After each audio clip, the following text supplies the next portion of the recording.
My husband's doing it, because he's out of town. Okay, So gotcha. I know for a fact it can be done. Okay. Yeah, yeah. Let me check running. They're maybe trying to make some money.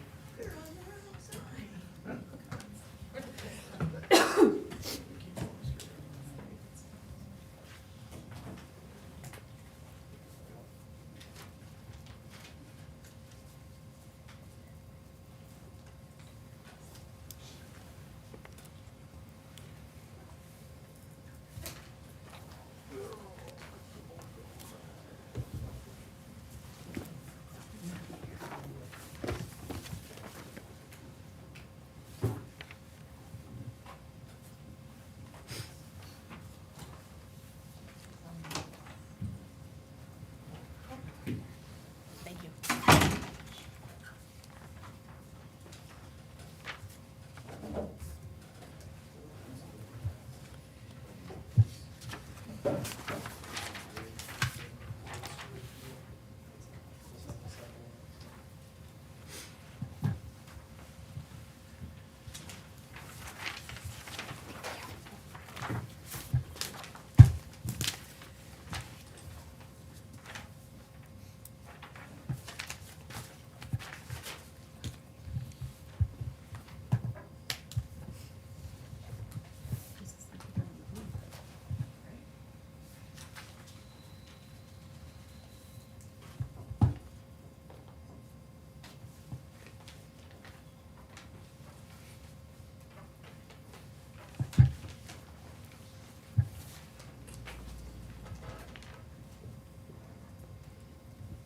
This is the most people we've had in a long time.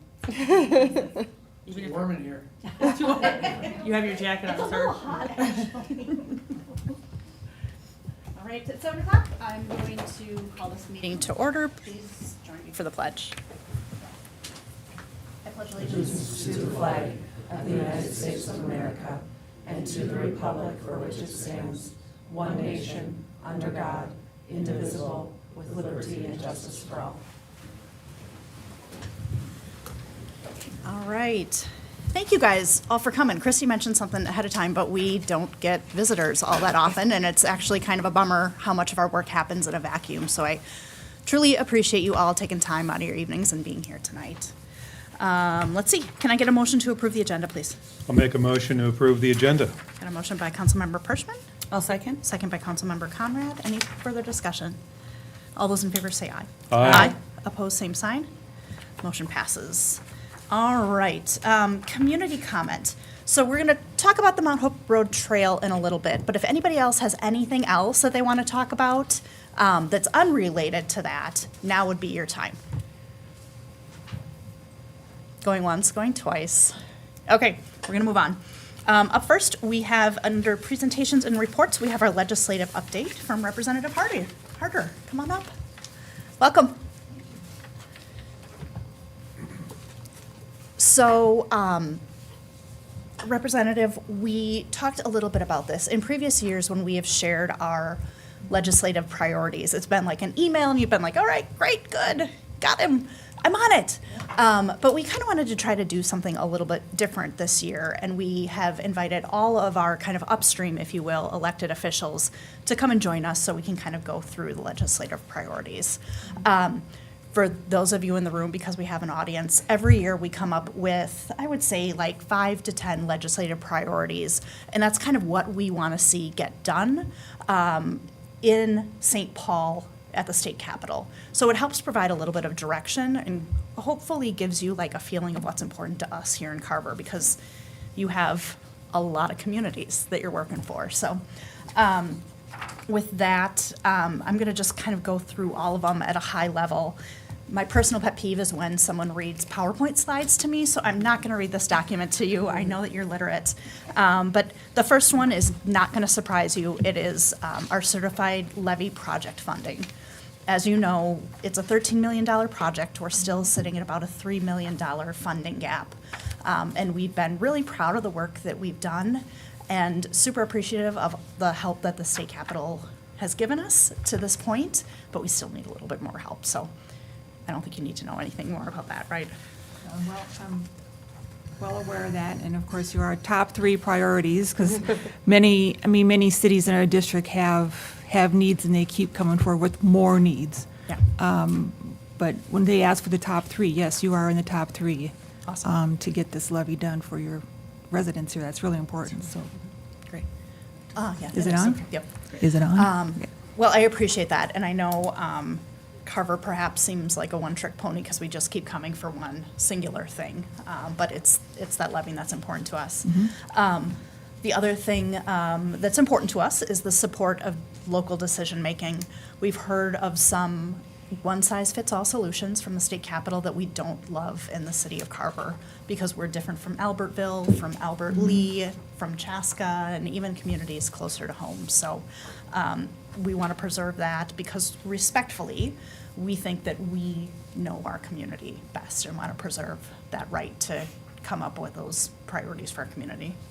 Right, and we've talked about that before too, the local control, which is very important for the city and for the residents, that you have more say in what you do. And that, of course, is important. That's one of I would say it's a priority of mine, because when I was a county commissioner, people heard about that too. How can Right. we keep making laws that we have to follow and you don't send any money with it?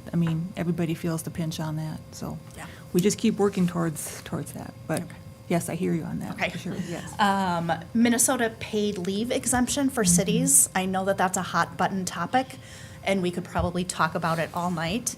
What the city's policy is that we have always had paid leave for our employees. That's part of their benefits package. That's nothing new. I don't think that this law was written for city employers. What we would be asking for is for an exemption from cities for paying into that fund. Because essentially, as you know, what we have to do is we have to tax our residents to pay for that program. So it's taxing for a tax for a program. So I'm sure you understand that. If I may. 'cause Yeah, yes, absolutely. That's why we had you okay, in. We want to have a dialogue. That is, I would say, of what I hear from residents and businesses, true, is the paid leave program, because it was not very well thought out. The intention was probably good, but it was not really thought out as well as it probably should have. And here again, it's another one-size-fits-all. There really were no exemptions for anyone. So if you have one employee, you're going to be doing this program too. So as a taxpayer, you think of how many times that you're paying for paid leave, because you're paying it at the township level, which I'm a part of. You're paying, here at the city, at the county, and at the state. How many times do we have to pay for a program? And most companies, not all, provide a benefit plan that meets the needs of their employees. And that's what we really should do, is let the cities and the businesses decide how they want to do their benefit plan. For me personally, I don't think it's the role of government to tell a business, whether it's city or otherwise, what your benefit package should look like. This year we did have a bill. Well, there were many bills for exemptions. I had one for agriculture, because as you know, I'm an ag, and there were other ones. And the one that came to the House floor was to delay the bill for a year, to give it more time to roll out, whatever the case might be. And if you're following along, as you know, that was laid on the table. And of course, the start date was January 1, so of course that bill won't be coming back up. But I agree with you that, yes, more work needs to be done on that legislation, for sure. Thank you. The next one we have, and we have 5, so we're more than halfway there, is public notice requirements in newspapers. Oh, yeah. As you know, probably coming up on 2 years, I think it'll be like 2 years in April, the Chaska Herald folded, which was our local newspaper in this area. It's still a requirement that we post all of our notices in the newspapers. So now the City of Carver's official newspaper is the Waconia Patriot, which I think that there are probably less than 100 folks in Carver that are reading that newspaper. Hopefully I'm wrong, but what I'm trying to say is that seems like an outdated requirement. It costs the city money to post that in there, and in communities that truly don't have a local newspaper or community newspaper, it's going somewhere and we're checking that box, but it's not fitting the intention of that legislation. So we're not getting eyeballs on it or the right eyeballs on it. So, Okay, there again, I am on your same page. okay. Okay, so this has been sort of a thorn in my side back from when I was county commissioner, because I used to complain, I guess you can use that word. Why we're paying for a website, taxpayers are paying for a website, okay, and then here again, now we're paying for a newspaper, which in the county that I live in is on the east side of the county. Virtually everybody else doesn't get to see it, right? And so people miss the notices. And so the first year that I was in office as your state representative, I had an amendment to a bill, and that one, well, it failed. You win some, you lose some. I win some, I lose some. But this year, the bill that I had that did pass has to do that if you don't have a paper of record, well, then you can use your website.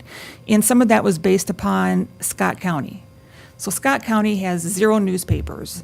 And so for them, the bill that passed, that would benefit them, because instead of having to go outside the county, they can use their website. Now, the goal would be that, yes, everybody could be able to use their website, but as I have learned in the legislature, that it's little by little. So this part passed this year. It'd be great if Carver could use their website, but you do have a paper of record, which is the Waconia. If they went away, then you could go ahead and use your website. So little by little, we're going to be chipping away at that, because I've already had conversations with the newspaper people and some other people that there's going to be further work on that part. It would be great to do it all at once, but wow. I mean, when I did bring that up about just people use the website, I can tell you about the phone calls and the emails that I got from various people. So it is something that I am committed, as long as I'm your state rep, to keep working towards allowing you to save some money and use your website. It's going to be piece by piece. Appreciate that. I mean, years ago, I think it passed that Public Works, I think, could use their website versus their paper of record. So that was the start. So I have learned in the legislature that's not all done and we're done. It's just piece by piece that we keep moving it, because you have to get more people on board, to see what we're going for the end goal. So It's a marathon and not a sprint, right? that's right. All And right. so, yes, we are still working on that. But yes, Okay. that is one of my goals, Okay. for sure. That's Yes. great to hear. And then for the last one, support for suburban transit providers. Can I tap you on the shoulder again? So Councilmember Pershman is kind of our transit guy and knows way good. more about this than I do. So the concern that we have is if you're Met Council, really you're looking at Southwest Transit, who services us, as the big buses, so getting people to and from downtown. That's their view of public transportation, and that's fine. That's what it was for many years. Really, what we're concerned about is how that impacts our residents for use of public transportation to get to the airport, to get to the State Fair, to get to the Renaissance Festival. All of those other things that get customized to the community are use of Southwest Prime. So there was a little discussion we had when Senator Gruenhagen was here. This would have been the last meeting. Why this is a concern, and it is losing that customization to the suburban communities and how those communities receive public transportation. And I'll end too, since this is the last of our priorities. I'd like to know what helps you go to battle for us.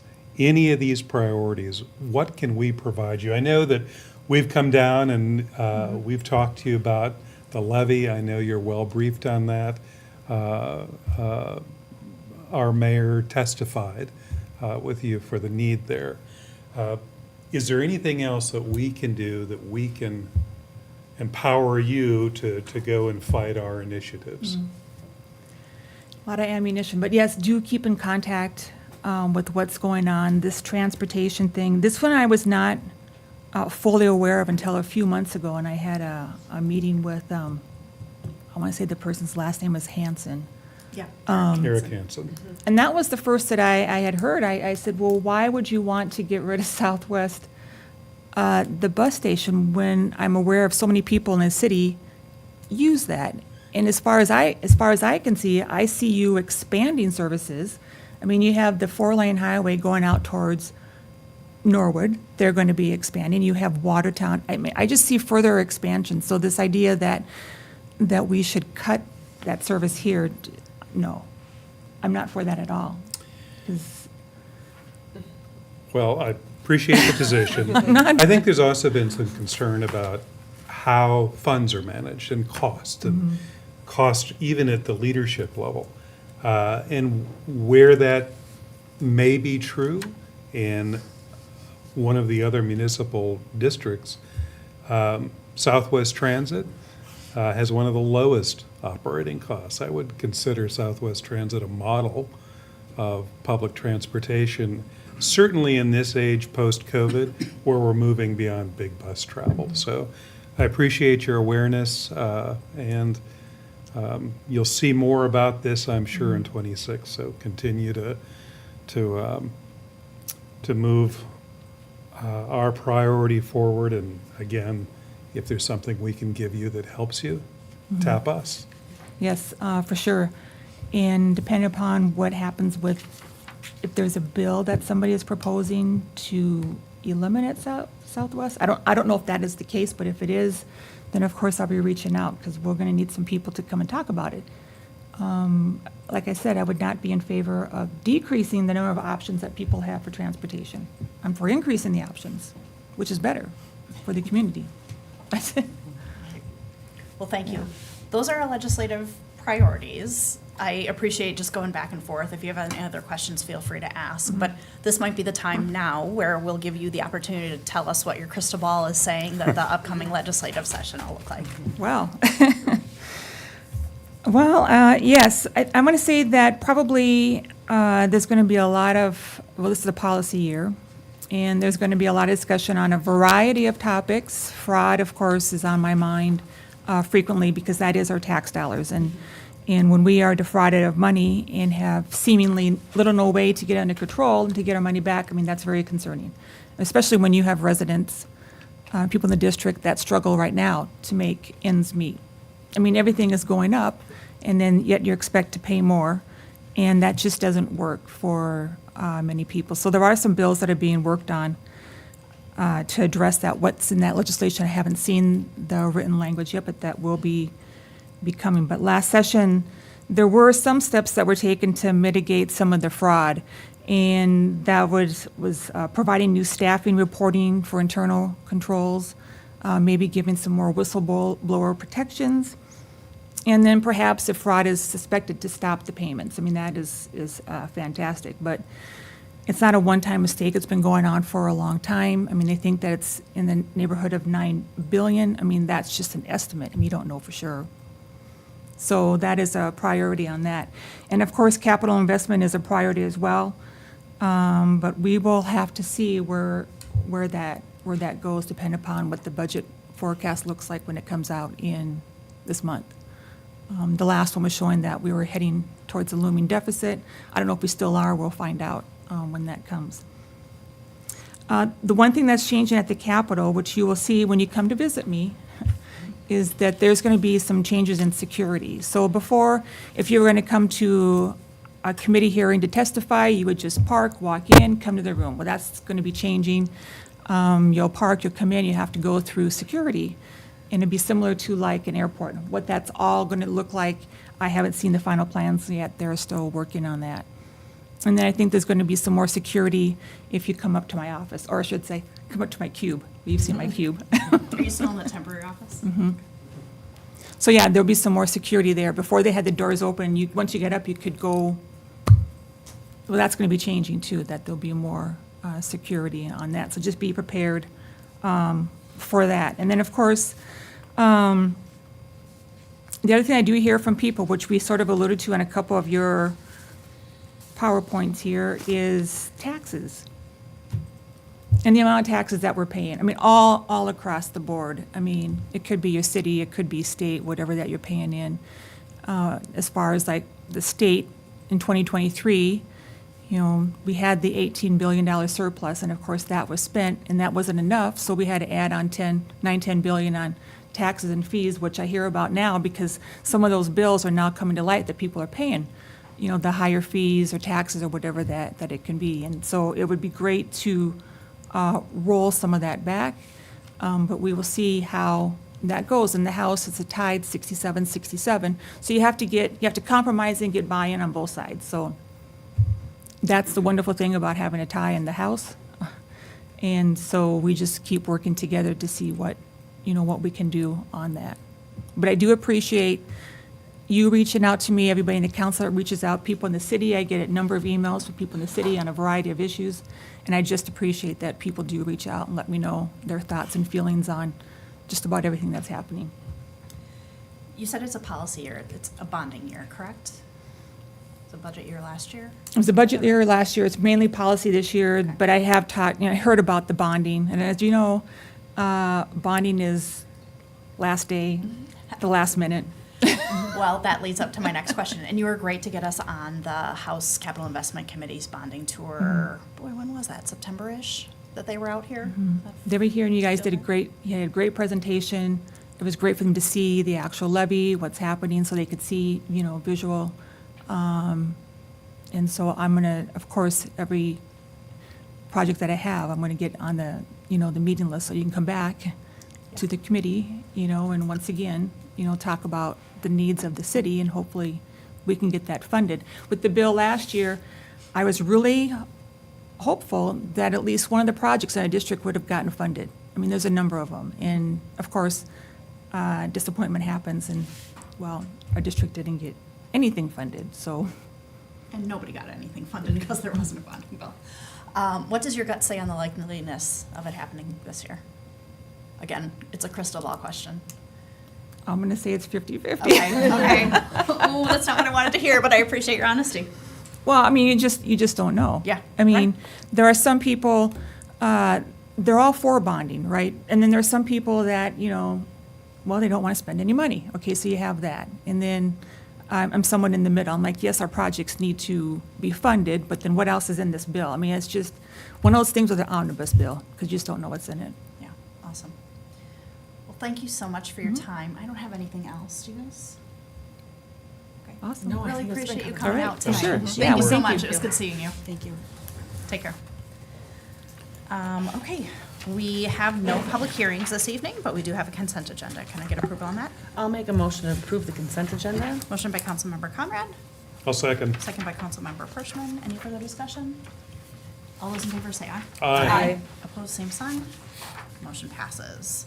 All right, we have one business item on the agenda this evening, and it is the Mount Hope Road Trail Connection. Mr. Merritt. Mayor and council, there we go.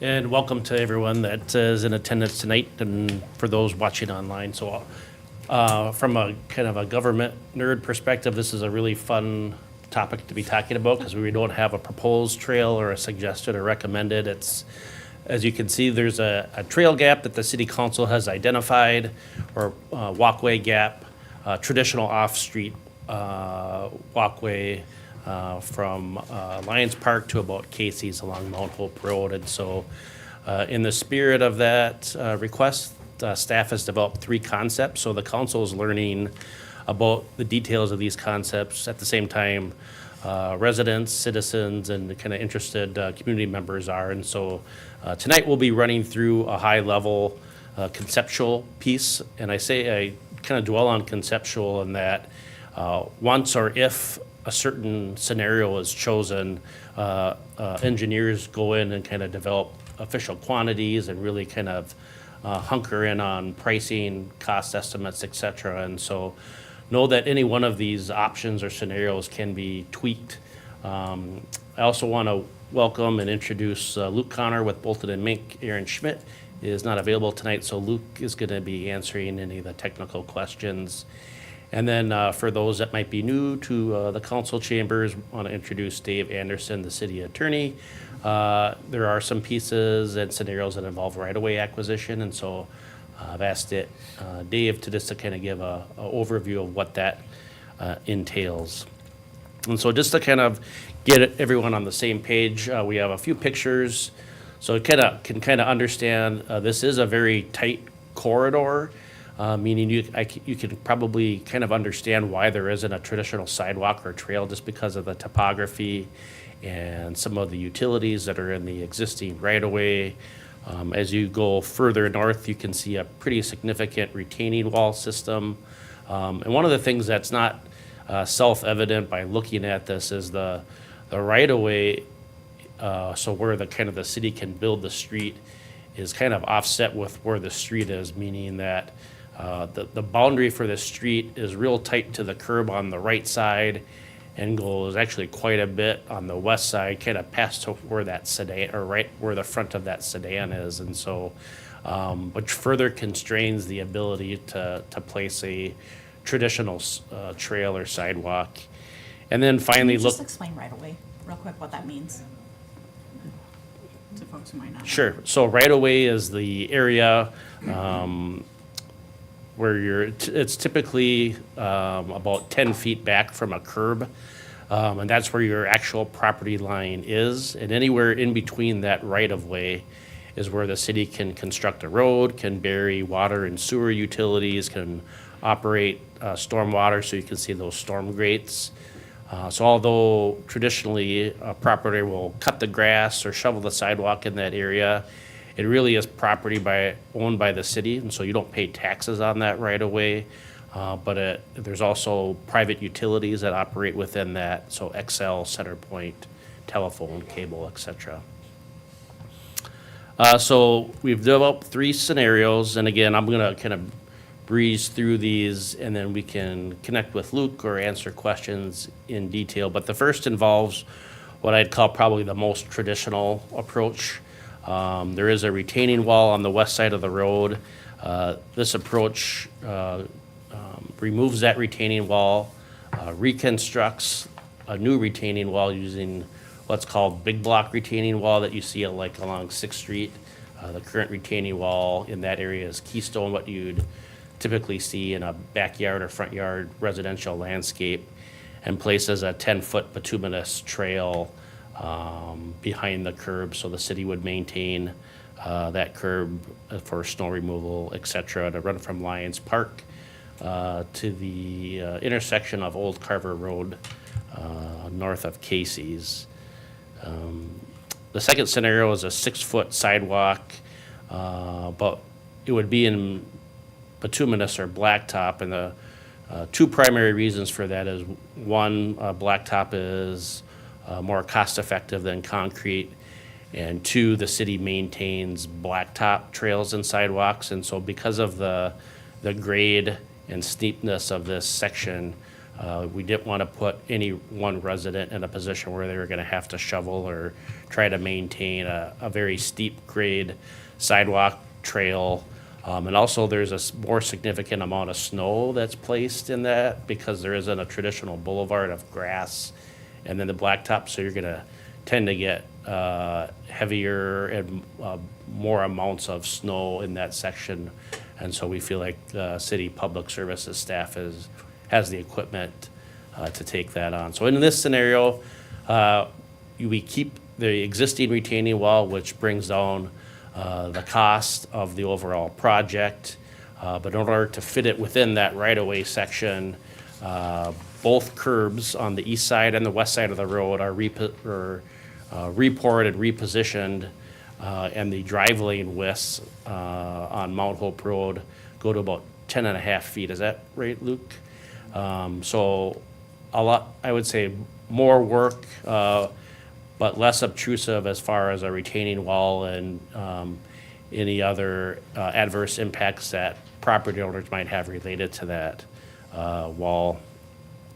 And then finally, a trail option on the east side of the road, hugging that curb line as you kind of float further to the east.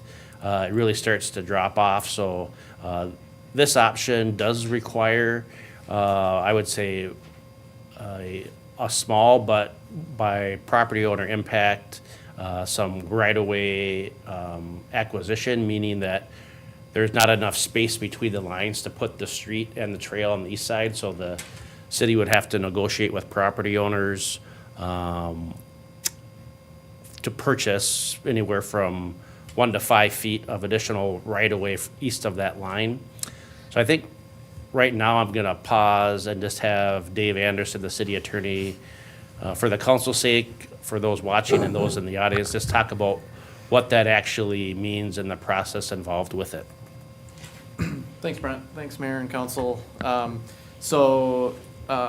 Right-of-way acquisition is essentially, another way to put it is acquiring an easement from landowners, as you saw in both options B and C. There would be some right-of-way necessary in order to carry out those projects. And so the way that's typically done, there's a few steps.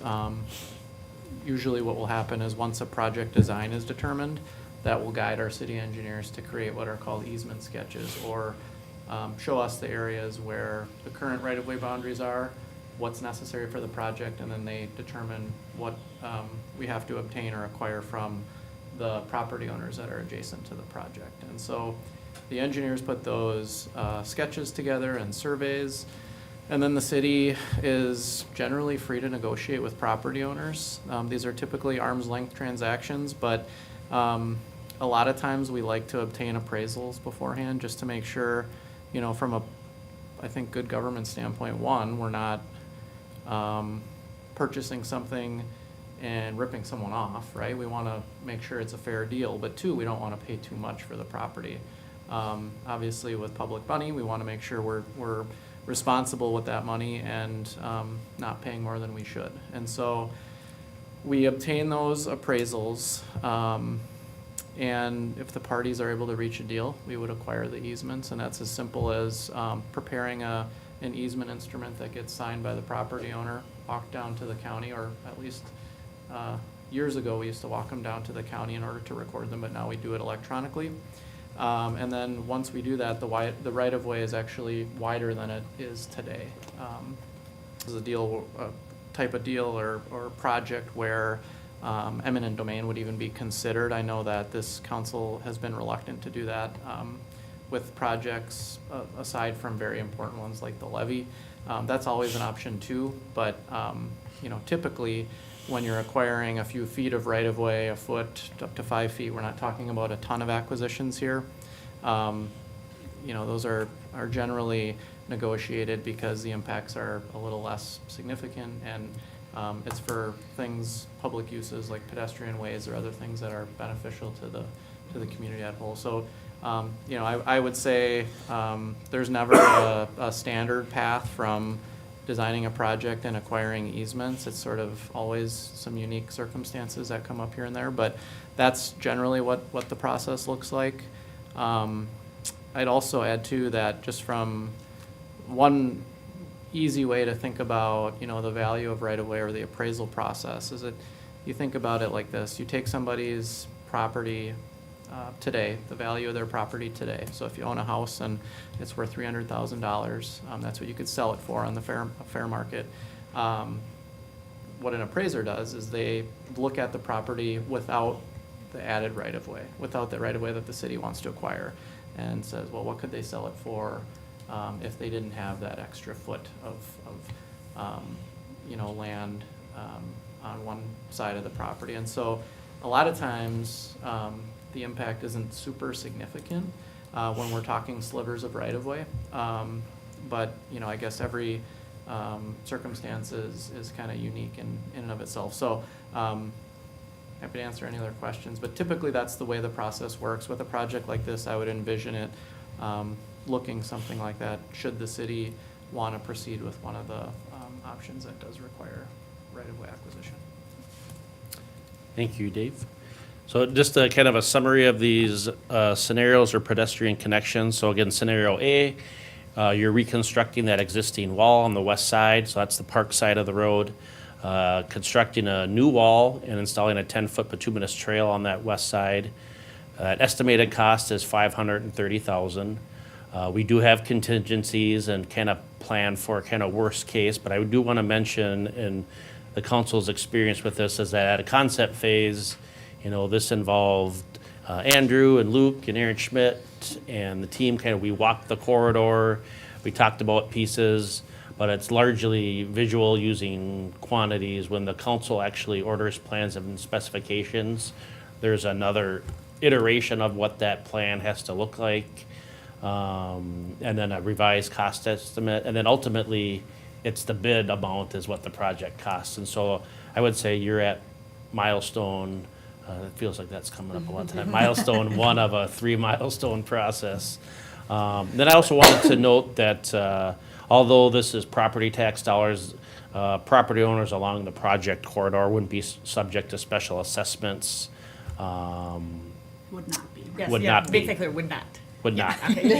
Would not be subject to special assessments. It would be paid for by the general property tax levy, which is a good segue into financing options. So this isn't a project that is within the existing 10-year capital plan. So although there are many of other sources, the primary source that could be used would be an interfund loan from an enterprise fund, and this provided some 5-year and 10-year schedules for repayment based on our estimated concept costs. So we did get 2 emailed feedback responses from residents that we printed out and put at the dais. So I don't know how you want to run this, Mayor and Council, if you want to ask some clarification questions and then give the residents an opportunity. We would ask that residents could come to the front for those that are watching so they can hear you and just give your name and address so we can get that into the record. So what I'm thinking is we kind of hold this like a public hearing where we hear from you guys. We'll have staff answer your questions, and we'll hear your opinions on kind of what you think of the options that we're considering this evening. Does that sound good? Sure. All right. Who wants to come up first? Great. My name is Jessica Olson. I'm at 504 Mount Hope Road. So I will say the option most impactful to my property is the most expensive, with the large retaining wall. I'll say that I'm not against the project. I am against a $500,000 project or even a $250,000 project. And I guess my biggest question is, why aren't we considering the existing trail, considering that's a big budget that we're looking at, and making that safe or more well-lit or with guardrails or something like that, versus disrupting a road that in reality, I don't see how we could make this as safe. I don't think attracting foot traffic or bicycle traffic down Mount Hope Road is a good idea, no matter how wide the trail is. When you say lighting, I just want to clarify, are you talking about the trail that comes out the backside of Lyons and comes Yeah, down it's like an over old here in foot Broadway? trail, I believe, is, I'm not too familiar with it, but yeah. Okay. I think that's what residents used to use. So, Thanks, Jessica. Appreciate it.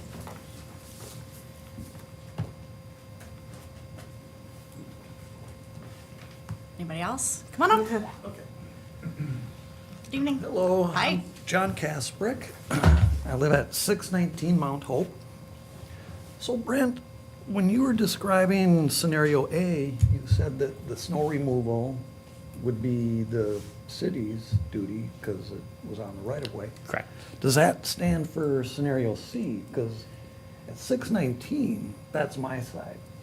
So I'm curious if snow removal then is a city responsibility Yeah, in for- scenario C. For all scenarios, because they're in blacktop. If it was concrete, then it conflicts with the city's ordinance on removal. But if it's a blacktop trail or sidewalk, the Public Services Department would remove the snow. Okay. So therefore, liability for negligence, injury on the sidewalk would revert to the city's problem, not the property owner? It would be on the bituminous trail or sidewalk? Yeah, Yeah, assuming scenario C and it was in my yard. yeah, I'd defer to And- the city attorney to answer that. So I guess I wouldn't, sorry, my microphone didn't turn on. Generally, it would be this, if we're talking a trail and not a sidewalk, that is what the city is responsible for maintaining, but I would add that cities have something called recreational immunity. So injuries that happen through the recreational amenities that they provide, they are protected from being sued. Otherwise, cities wouldn't provide parks and playgrounds and things because people get hurt on those things quite often. Trails, I think, fall into that category. But I think to ease your mind, you would not be liable for injuries that happen within the city's trail that happens to be in city right-of-way that's adjacent to your property. Okay. Doesn't mean you wouldn't get sued by somebody, but you'd have good defenses for it. People get sued for things all the time that they're not liable for, so. Okay, I have a question. What's the slope or grade? I'm not sure who to direct that Yeah, I to. can give that to Luke.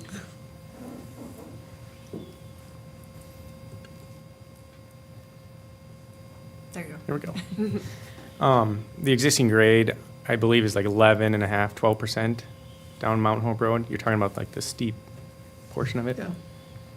Okay.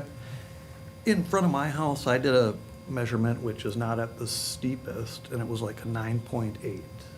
So I would believe at overall or somewhere, it's more than that 9.8.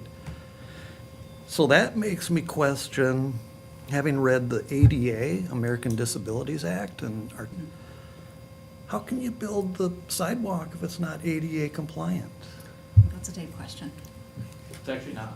We have, I'll defer to the engineers on design. I know they Okay. refer to. I the want to ADA. mention one thing when we're discussing the ADA compliance here. So the trail that comes out of the backside of Lions Park is also not ADA compliant because we couldn't use any grant funds for that either. So we do have trails in town that are not within that, just as a reference to that this wouldn't be the only one, or if it happens.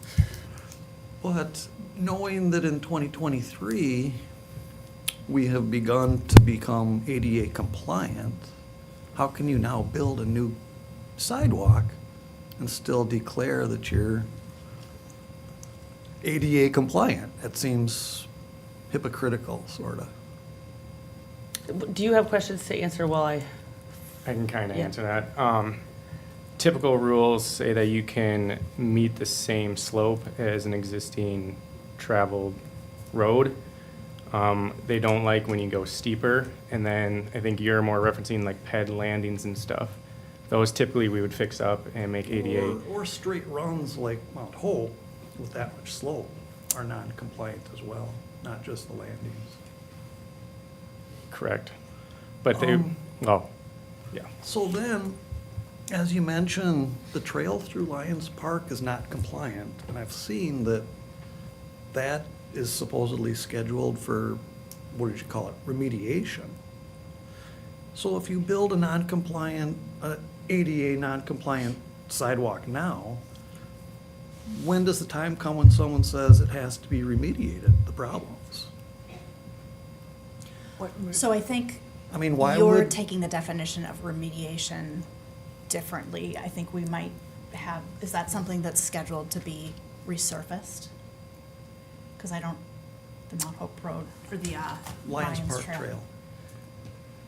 I saw that it was non-compliant and that it would need remediation of some, I don't know, $13,000 or $30,000, but Does that get us, Andrew, do you know, is that trail coming for seal coating or something like that for maintenance? Don't think so? Okay. okay. How was the Lions Park, or I should say,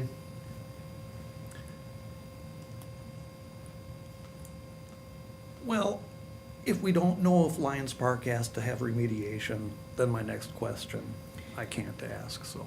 So, John, if you don't mind, Yeah. I'm going to take a stab at answering the question you posed to Councilmember Mock.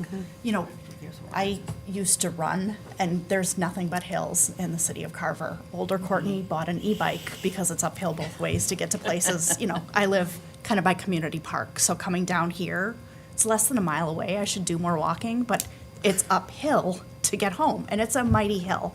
Just because of the topography that we have in our community, we can't guarantee that by scope, or I'm sorry, what am I trying to say, grade, that we will meet that component of the ADA compliance.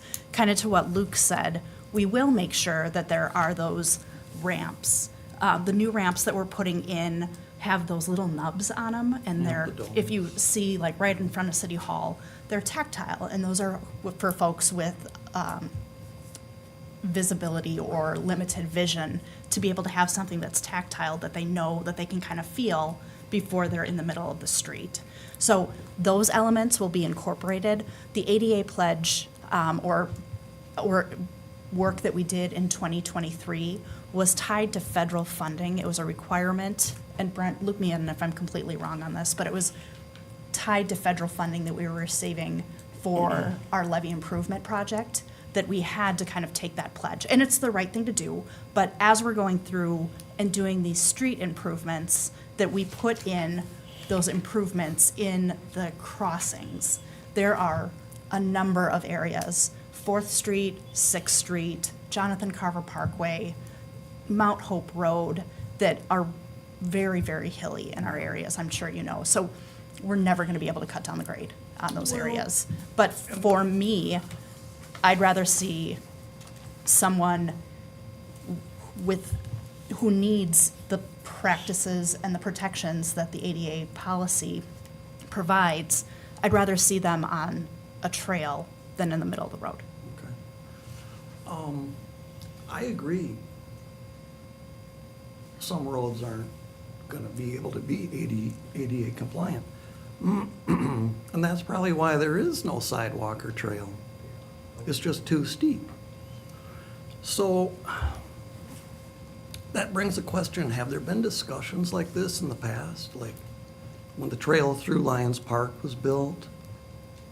And what was determined then? Have people before us deemed it unsafe and therefore you shouldn't do it? With the walkability I was gonna study. say, yeah, Christy and I are the longest term council members. We were around for the Lions Park Trail, and those issues didn't come up. Okay. I think, well, do you wanna talk about the walkability? Yeah, so back when I was staff here and before my council days, we worked with the county, and I'm pulling from memory here from a number of years ago, but we worked and we had approved a walkability study. So we, along with Carver County, went through, rated our areas of town, saw where our gaps in pedestrian walkways, pedestrian access were, and then we mapped out some of those. I mean, some of those have been rectified at this point. So one of those was Main Street West on the way out. There was no sidewalks for most of it, or some of them ran into retaining walls. Now, obviously, it doesn't go all the way out to the bluffs, but you couldn't even get a block or two past without being in the road. There was different ones. The Lions Park one was identified, as well as trying to find ways to get up to that section of town, because we do have ways to get to a number of them. U.S. Fish and Wildlife filled somewhat of a gap getting out to the bluffs. We're going up to 4th Street, we go up 6th Street. And as Courtney said before, this is a town of hills, so it does make it difficult. And when you're looking to retrofit into areas of town that have already been established, and for a while, it does get a little bit trickier.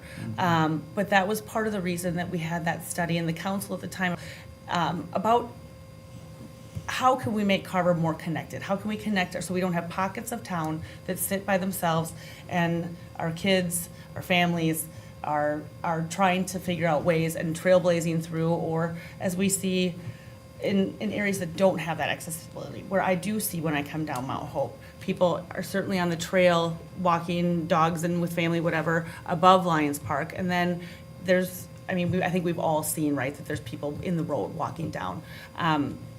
I know there was a question about whether we want to attract walkers. I think we want to attract pedestrian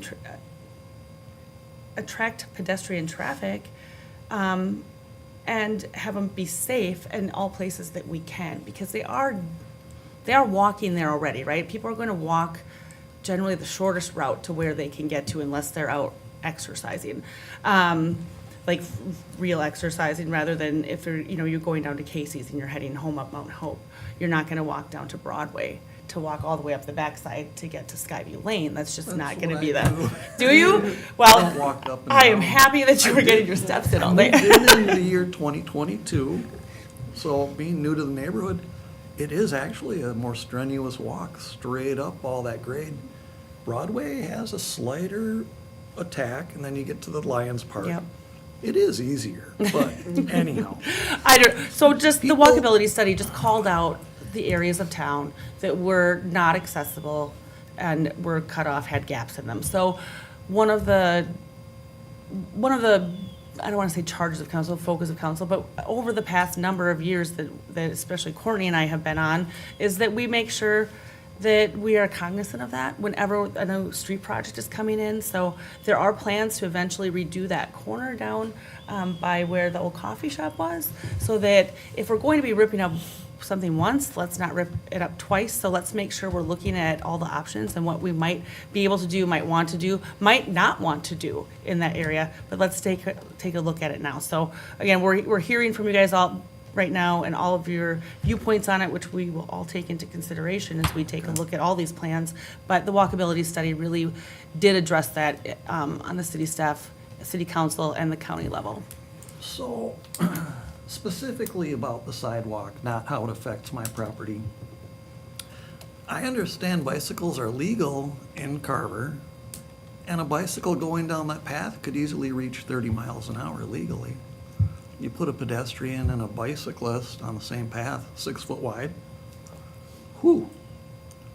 Just a thought. Scenario C, which is the one that is on my side of the road, will create 2 crosswalks and 3 mailboxes moved across the homeowners, away from the homeowners, requiring 3 homeowners to walk across that street without crosswalk to get their mail, and then pedestrians and bicyclists to cross in 2 other areas. 5 new crossings on an 11 degree grade, whatever it was. You're introducing a lot of danger there for residents. Something to think about. John, Yes. can I just interrupt you? Brent, did you Yeah. have something to? No. Oh, okay. Postal vehicles now will have to make 3 stops going down the hill rather than 3 stops going up. It endangers their daily job. I think that through the years, the city trail loop map identifies Mount Hope as a moderate difficulty rating. It's misleading. I think over all the years, residents see a trail map that lists that as a moderate difficulty, but they don't see a path. So they think, I want a path. If they knew how difficult and challenging that section is, they might not even use the path. I've been here 5 years, or 5 years, the maps have always shown a trail route down that section of Mount Hope. People want their trail. Well, if you put a hot dog stand on the map up at Lions Park for 5 years, people are gonna want a hot dog stand. I think that the trail maps are tricky. I might have trespassing. I lose a tree, I think, the way I read that. My homeowner's insurance goes up with a sidewalk. That means my liability does go up, no matter who's cleaning the sidewalk. Those are things I don't want. Interesting. Without it, I have safety from lawsuit. I delight in the use of my front yard without residents walking right through my yard. I have relief. Well, actually, the city's covering the snow removal. Anyhow, safety and delight are 2 terms that describe paradise. So right now, without a sidewalk, I have paradise in my yard. Build the sidewalk, and I lose 2 conditions of paradise. I now have people in my yard that could trespass. They might be feeling attracted to some sort of a, what do they call it? Attractive nuisance. That might even be me. I might be so attractive to them that I become a nuisance. I mean, so I'm glad to end that on a happy note. I guess I've said what I need to say. Thank you, John. Thank you, Appreciate it. council members, you. I mayor. actually appreciate the ending as well to end it with a chuckle. Thank you. One other question. Yeah. What's the next step in terms of, are there other meetings for, I shouldn't say what's the next step. Will there be other meetings for residents to chime in? Yeah, so I can answer that. So the intent tonight is for the council to listen. They may or may not share a point of view. At our next meeting, which is Tuesday, February 17th, Okay. it's a Tuesday because of the President's Day holiday. The council is going to be considering authorizing the city engineer's office to prepare plans and specs for the bigger project. As you probably know, Mount Hope Road is scheduled for a reclamation project, and there's also a lot of mill and overlaid reclamation work in the Carver Bluffs neighborhood. So the engineer's office is preparing all of that, and so at that meeting, the council could say, direct the engineer's office to say scenario A, B, C, or, we're gonna punt on the trail for now, or something in between, or a combination of any one of those 3 or 4. So, but that's kind of the cadence of events where, we talked to the council at the work session, at their previous meeting, that if they did give an indication of where they were heading, that would give staff an opportunity then to communicate back out to residents and the community where they were maybe leaning, and that may or may not influence whether or not someone wanted to come to the next meeting, so. Okay. Thanks again. Thanks, John. Thanks for coming. Yep. Who's next? I'm just saying, we're here just to really support John, and it looks to Okay, me if you like want to it's- come up, you got to come up and speak, because we have tens and tens of folks who Okay. are watching at All right, home, and tens I and want them to tens. be able to hear you. Can you Okay. introduce yourself, please? I'm Mike Peterson, I live on 407th Street, so not directly related, but Yep. I do walk the path down that's currently there, and it's very sufficient. I guess my comment would be, it looks like you've got a solution for something that's not a problem. I don't think people will walk on there. I don't walk on there. So that's all I want to say. Thanks, Mike. Yep.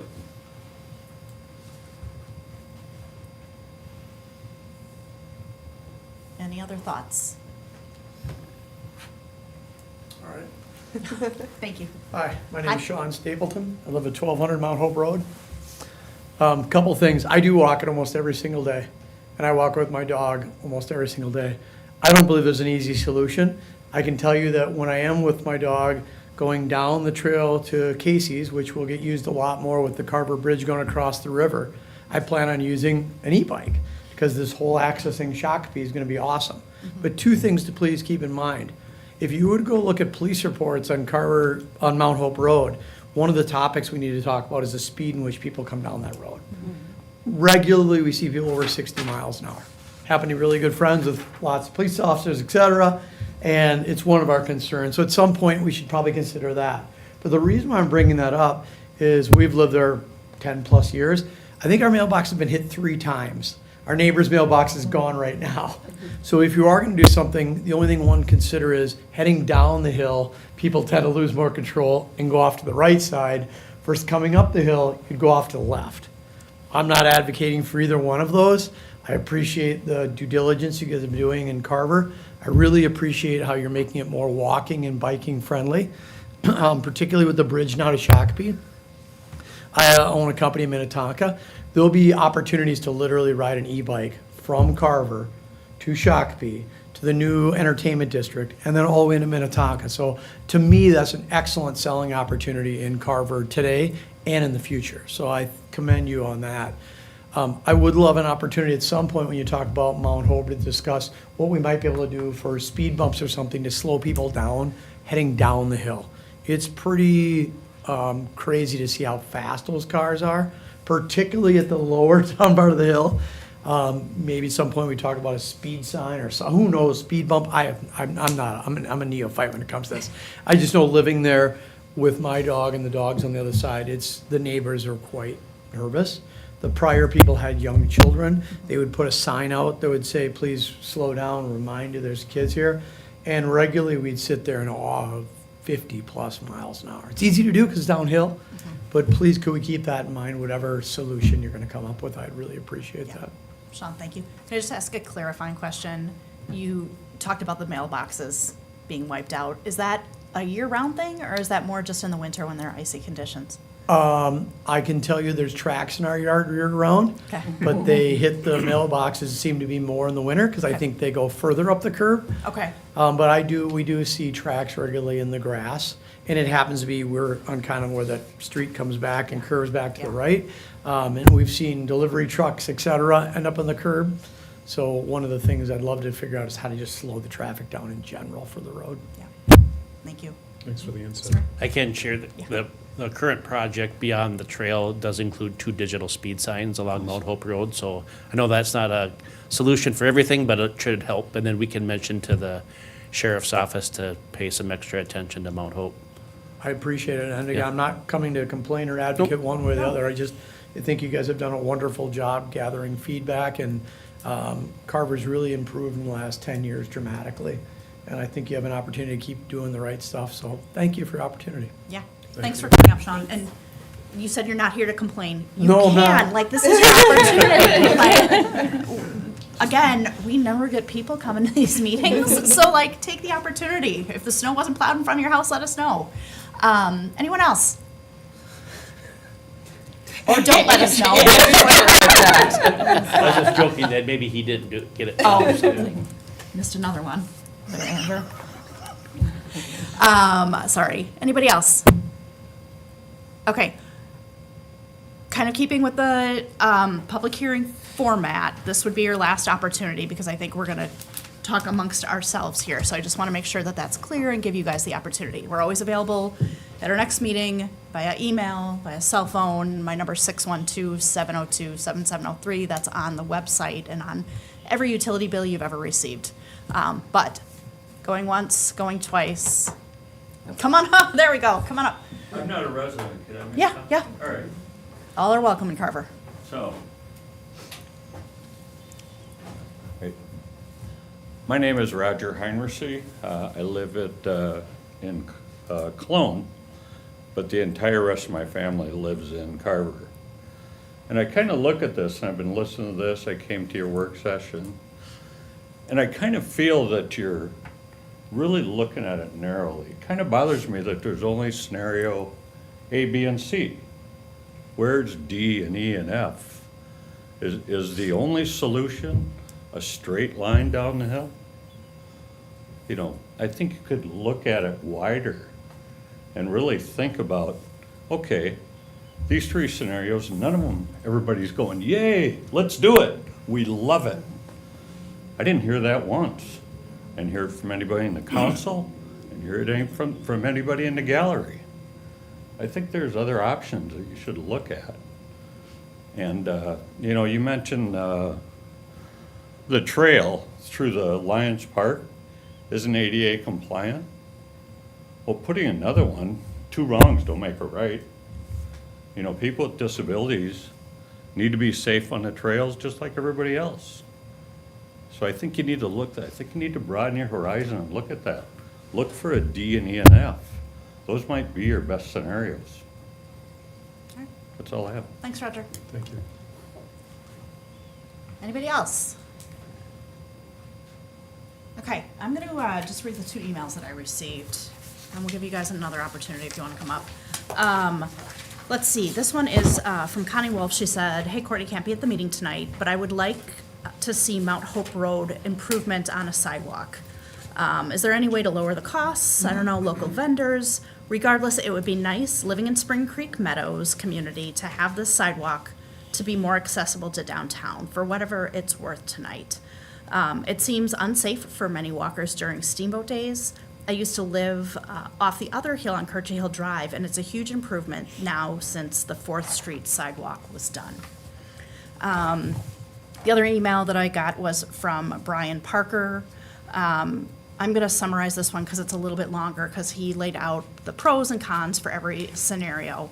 But at the bottom, he says, my preference would be scenario C. Reasons would be less cost, tie into the existing sidewalk at the top of the hill, and better walking access to homes on the east side of the road as you go up the hill. Having shared that, I recommend that 2 crosswalks would be adequately marked and signed to be safe to cross both during the night and day. With the slope of the road, speeds can climb quickly as drivers descend into downtown Carver.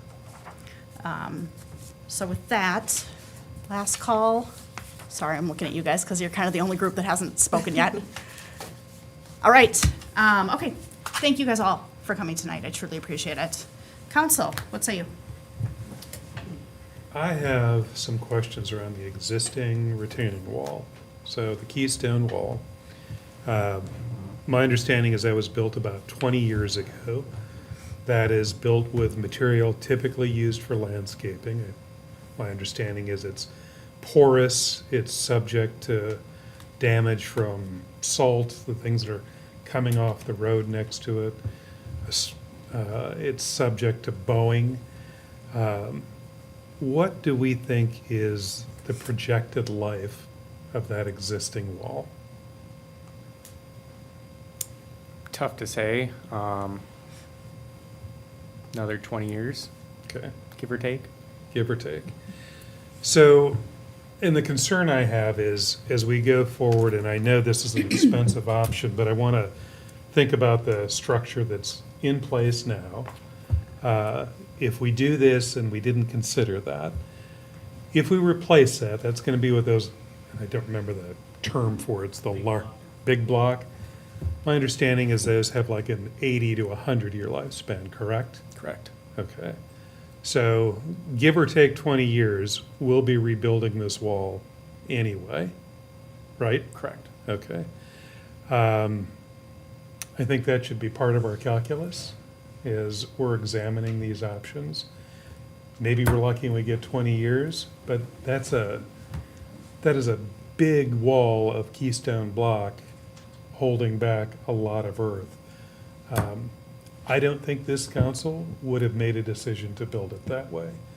I think as we look at these kind of projects, we're not looking to pass a problem on to a future council. We're making it a generational improvement. So that's one concern I have. The other concern is impacting heavily one property owner with city right-of-way, or impacting several on the other side. So those, I'm factoring that in too. So we can talk about the cost of that wall, but if we're facing it anyway, I want to make sure that's part of our discussion.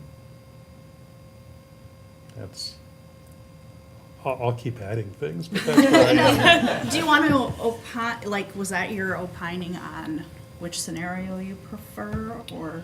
Well, I need to hear from all of us. Okay.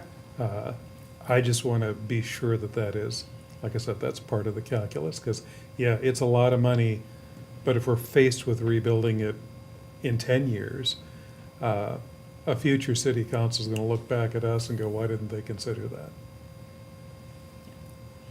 Just a brief note in response to the last comment, like, we can develop as many scenarios as the council likes, so we can look at different things. Part of this is a cost calculation. It costs to have the city engineer's office spend time to design, but if there are things that you want to look at, it can be a hybrid, and we can go, down to letter G if you wanted to, based on the feedback you get tonight in your conversation. You could look at, not going on a straight line. So you have a full spectrum of choices. This is not where we have to end, this is where we're beginning. So, if you can just figure that into your conversation, we can really go wherever the path leads us. Sorry. He's It was out really there. good and bad at that all at the same time. You wanted to use that all night long. All right, Lori, what do you think? I have some clarifying questions between Brent and Dave. on the west side, there would be less land acquisition? Like, it's not like real straight, Yeah, if the. it's not even from for- however it was for- developed when for they did the option curb and A, gutter. Are you talking about option A with the trail on the west side? If you don't mind going to all three, like where, Okay, which, so I mean, it's my understanding, and I didn't prepare these graphics, but I'll let Luke chime in if I'm wrong about this. There would be no right-of-way acquisition necessary for option A, and that's because we already have pretty wide right-of-way there. So all the work would be done in existing right-of-way, including improvements to that retaining wall.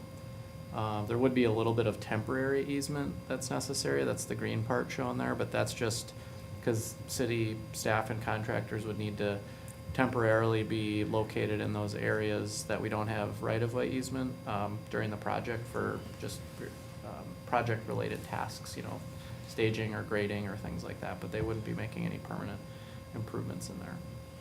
Option B, that's where we start getting into the permanent right-of-way acquisition that would be necessary. And it appears that's all on the east side. And that would just be the home on the corner there of Sixth and Mount Hope Road, where you can see kind of that large triangular piece of permanent right-of-way. But there would again be some temporary easement necessary kind of all along the stretch there. That's where the green is. And I just would add, and Luke can comment, the road is constructed in a weird way in that location, so it may not be needed to acquire it, but it would be best practices to do a cleanup in that area. It's hard to explain without actually being at the intersection, but is there a better way to describe that, Luke? No, not really. No engineering term for saying weird way. It is a goofy way. You're talking Sixth Street, right? Yeah. Way it cuts that property corner there, but, so yeah, we would have to do some further investigation on that little corner piece, but. It appears like the road is like constructed and, and it, if you spend any time looking at old GIS of the county, like somebody at some point measured from the wrong spot, more than likely. And then I would just add, I guess, to answer the question, for option C, that's where the permanent right-of-way acquisitions